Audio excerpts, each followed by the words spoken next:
There are, in the journey of life, transformation experiences when the entire world stands still, and in the silence of a holy moment, in the precious presence of God, something happens that alters the course of one's life and leaves it never the same again.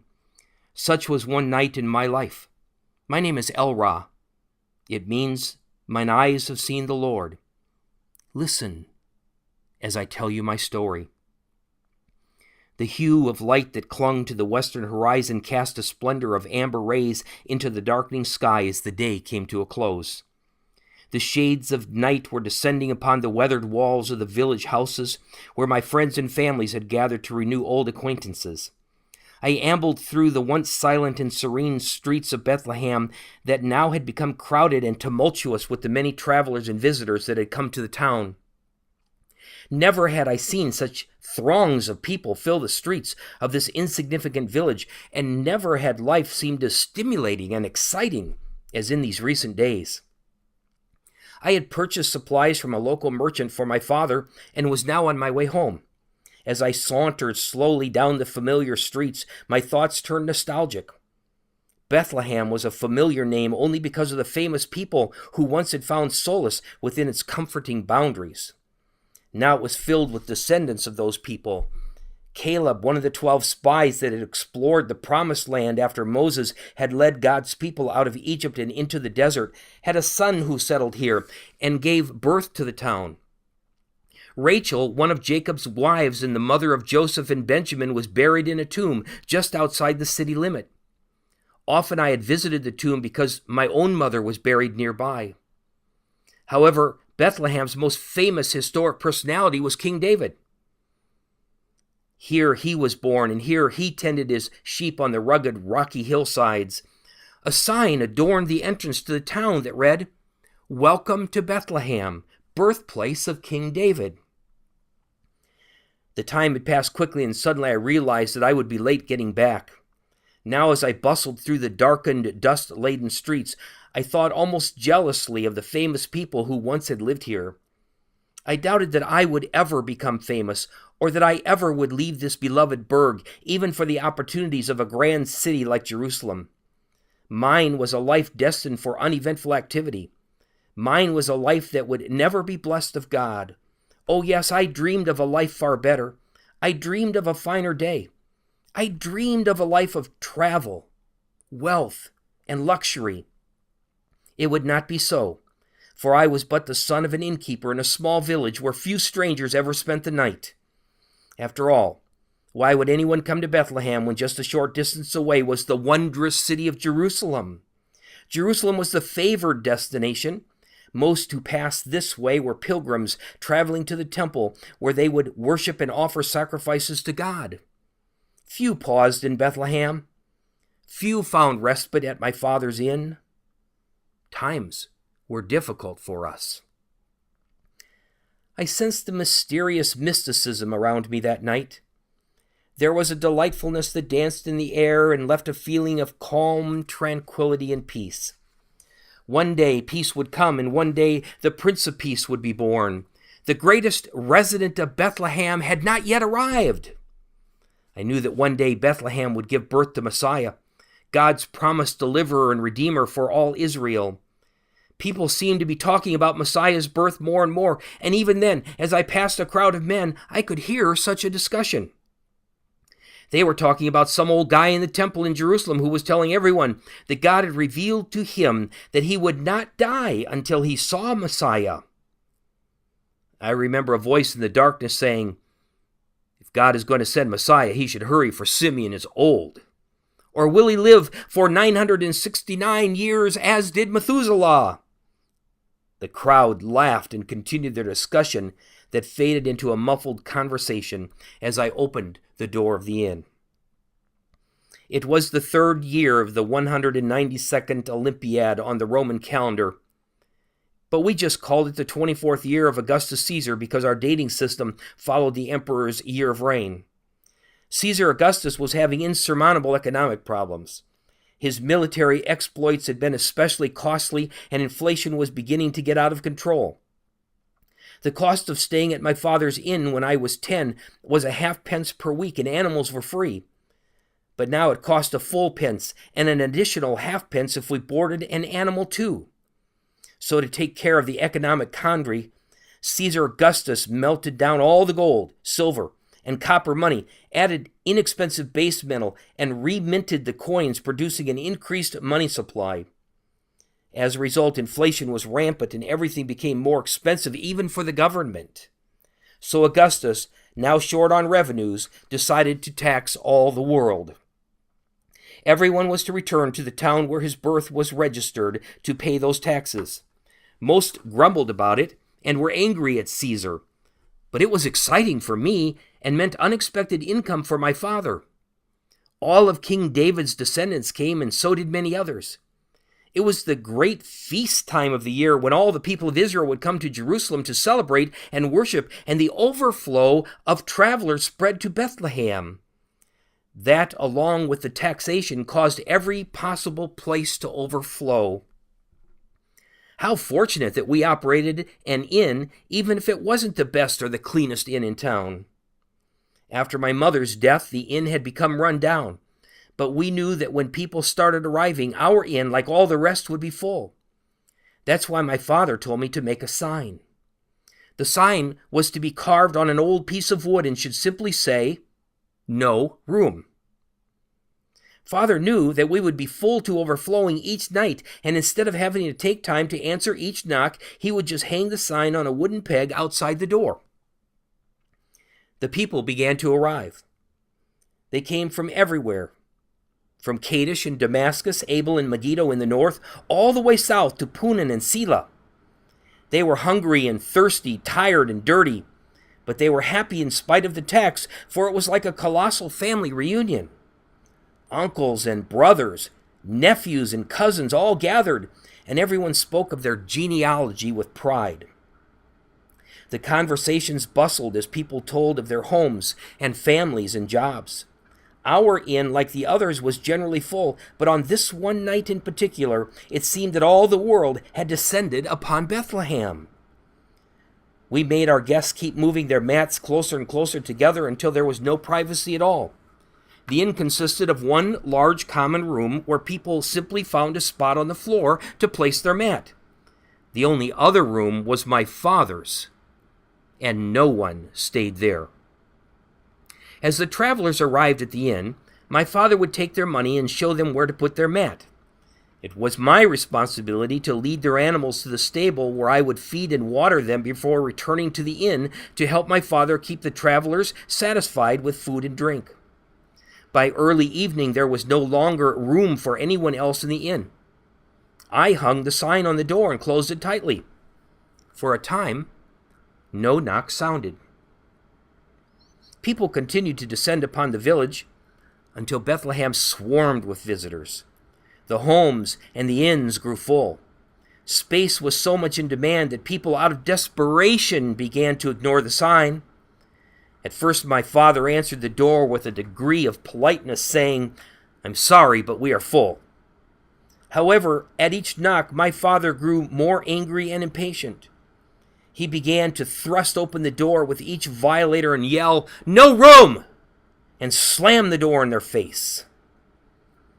Finally, he decided that when the next person came to the door, he would tear the sign off the peg and hurl it at them. That I wanted to see, so I stayed close by. In time, a knock was heard. All of our customers grew curious and began to laugh at the prospect of what was about to befall some weary and unsuspecting pilgrim. I felt a combination of excitement and embarrassment as I anticipated my father's wrath. He threw down his towel, muttered something I could not understand, stomped to the door, tore off the sign, and yelled, "No room, can you not?" There he stood, with his arm cocked, motionless and silent as if petrified in stone, frozen in his attempt to cast the sign at this unknowing visitor. I knew that something extraordinary had occurred, but what I did not know. Peeking around my father, I discovered to my amazement that just outside the door stood a man and a woman. The woman was pregnant They were tired and dirty and hungry, but worst of all, she was in labor. Nor early labor was it, for she was greatly in travail. Her crying seemed to be as much related to the urgency of the birth as it was the absence of space at the inn. I listened as the man tried to explain what my father already knew, that all the inns were full and the birth of his child was near. They had searched the town and had inquired at every inn, but there was no room. There was no room anywhere. Was it possible that they might find some room here? Might there be room for their child to be born? If not, where could they go? Was there not some compassion in my father's heart that might rescue them from their unfortunate plight? After a moment of silence, my father, with a tinge of anger still, but now his voice under control, retorted, "There is no room here, but if you must, stay in the stable." The man, dipping into his meager pouch, retrieved a single pence and offered it to my father. To my astonishment, my father accepted payment from these paupers for staying in the stable. Turning to me, he angrily commanded me to show them the way. I led them forth and quickly put fresh straw in an empty stall. I noticed for the first time how bad was the stench of the stable. I covered some fresh manure with straw, but it did not help. The night was clear and calm, and there was no breeze to clear the odor out of a cave that so badly needed ventilation. I delivered fresh water and some bread, but the man was worried and the woman was very near her time. No one would eat tonight. I went back to the inn. The noise there was deafening. There was laughing and drinking, arguing and cursing, singing and snoring, all mixed together. The guests ate their food and belched in satisfaction. They debated politics and cursed Rome. They heralded the Maccabees and longed for Messiah. Each was content and satisfied, and no one knew, nor did they care, what had become of the pilgrims who were sent to the stable.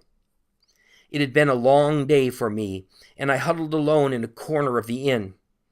My thoughts returned to the stable as I wondered about the woman and the child to be born.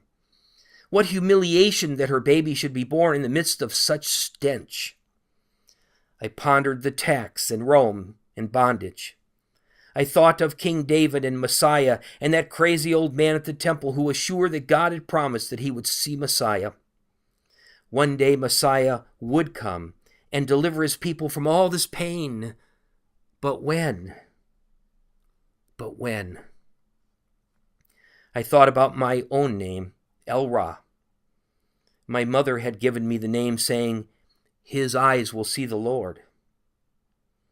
She died when I was but 8 years old, and all I had from her was my name. I had not seen the Lord. I doubted that I ever would. The old man at the temple did not know what he was talking about. Caesar was in charge and God was absent. Abruptly, a deafening pound on the door brought me to my senses. The hour was now late, and no one had come for a time. My father had calmed down, and I was sure that there would be no further incident. I listened as the door grated and creaked while it opened. My father pointed to the sign and asserted to this traveler that there was no room. I saw that the man to whom he spoke was huge and muscular. His attire was the finest of garments embellished with jewels and ornaments of wealth. His scent was that of expensive Eastern perfumes and spikenard, and he was groomed in elegance from head to foot. His horse was adorned as if for a king, well-bred and well-kept. It had traveled far, and yet displayed little sign of fatigue. The traveler spoke with certitude and confidence. "How much do you charge when you do have room?" he interrogated. 5 pence, my father lied. "But we have no room." "Where do you sleep?" the man inquired. "Not for sale," answered my father sternly.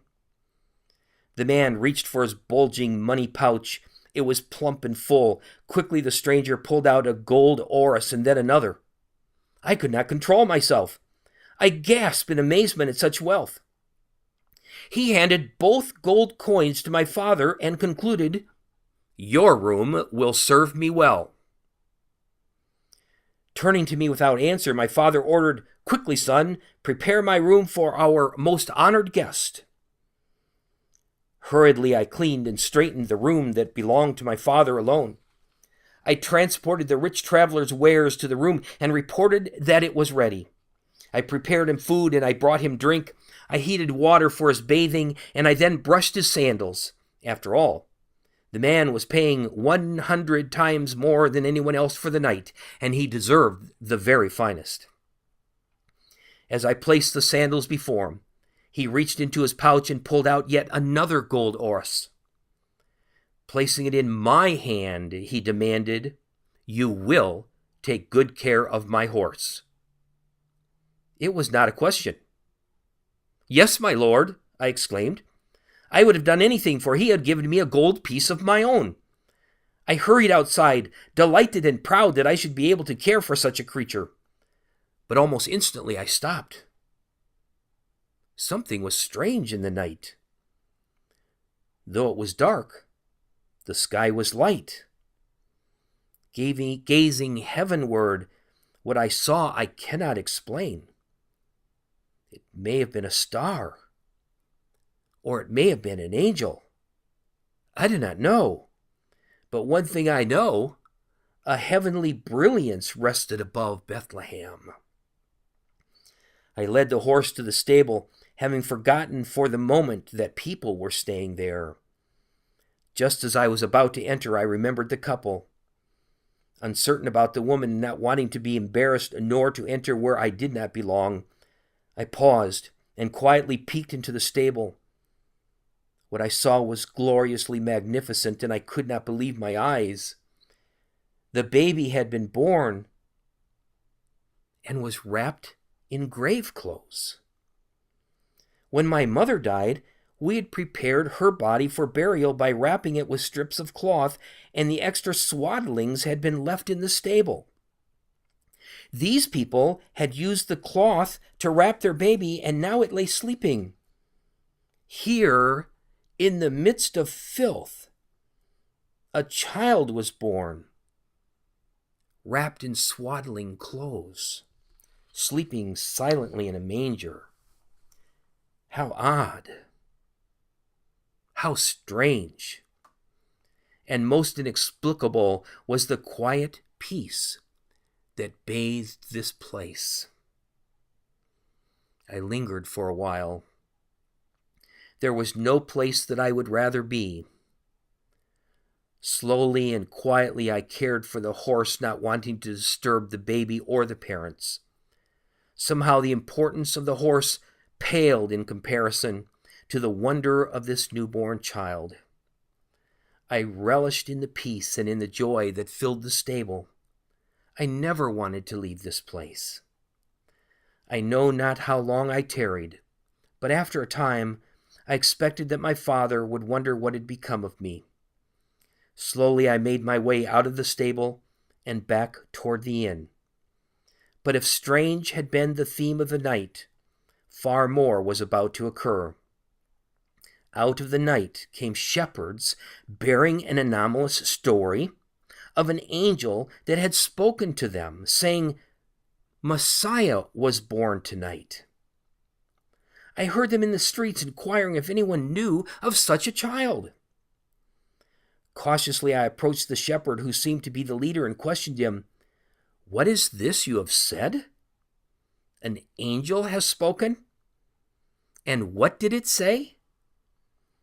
"We were abiding in the flocks nearby, keeping watch over our flocks by night," he reported. "Then an angel of the Lord appeared to us, and the glory of the Lord shone around us, and we were all terrified. But the angel spoke to us, saying, 'Do not be afraid. I bring you good news of great joy that will be for all the people. Today in the town of David, a Savior has been born to you. He is Christ the Lord. This will be a sign to you. you will find the baby wrapped in swaddling clothes and lying in a manger." Suddenly a great company of the heavenly hosts appeared with the angel, singing and praising God, saying, "Glory to God in the highest, and on earth peace and goodwill toward men." When the angels left us and went back into heaven, we said to one another, "Let us go to Bethlehem and see this thing that has happened, which the Lord has told us about." Do you know of such a child? Quickly I led them to the stable. At first they stood in quiet awe, and then bowing down, they worshiped the child and called him Emmanuel, and Son of the Most High God. There was a holy presence that night, for God had come to us. God was with us. I too knelt down and worshiped Messiah, the newborn King. It was the Lord. I know it is true. Mine eyes have seen the Lord. Looking at the mother, one of the shepherds pondered, "But why? Why is he born here?" No one spoke. No one gave answer. Nor did I. Hanging my head in shame, I knew why it was so. God had come, and we had no room. Have you any room for Jesus, he who bore your load of sin? As he knocks and asks admission, "Sinner, will you let him in?" Room for pleasure, room for business, but for Christ the crucified, not a place that he can enter in the heart for which he died. Room for Jesus, King of glory. Hasten now, his knock obey. Swing your heart's door widely open. Bid him enter now today.